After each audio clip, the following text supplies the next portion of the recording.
In times of drought and despair, can faith still make room for a miracle? This is the story of a prophet, a poor widow, and a jar that never ran dry.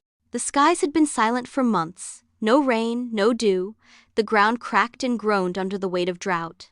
Rivers ran dry, crops failed. Hunger began to hollow out every corner of the land. This wasn't a random famine, it was the word of the Lord, spoken through the prophet Elijah. God had warned King Ahab of Israel to turn from idols, but Ahab would not listen, so the rain stopped. At first, God sent Elijah to a hidden stream in the wilderness, where ravens fed him daily. But even the brook eventually dried up, and so, God gave Elijah a new direction. Go to Zarephath, in the region of Sidon.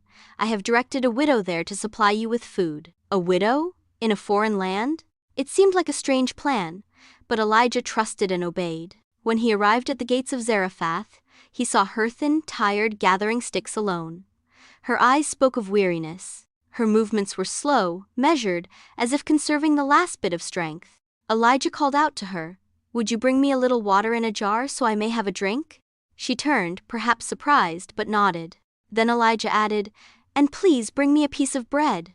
Now she stopped. Her shoulders sagged as she replied, "As surely as the Lord your God lives, I have no bread, only a handful of flour in a jar and a little oil in a jug. I'm gathering these sticks to go home and make a final meal for myself and my son, then we will die." Her words were heavy with resignation, but Elijah looked at her with calm conviction. "Do not be afraid," he said. "Go home and do as you've said. But first, make a small loaf of bread for me and bring it to me.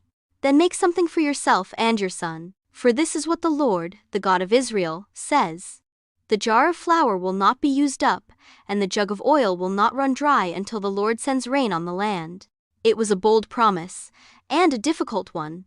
She had every reason to hold on to her last meal. But something in Elijah's voice, or maybe something stirred by the Spirit of God, moved her heart. She went.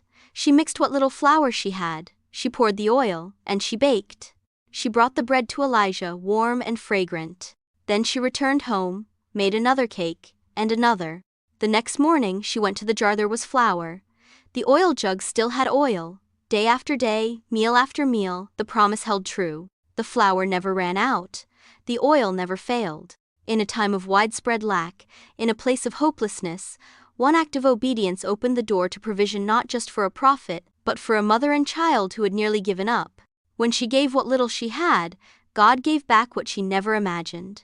Her trust did not change the drought, but it changed her days. If this story spoke to you, don't forget to like, share, and subscribe to Bible Stories Told Simply and Accurately.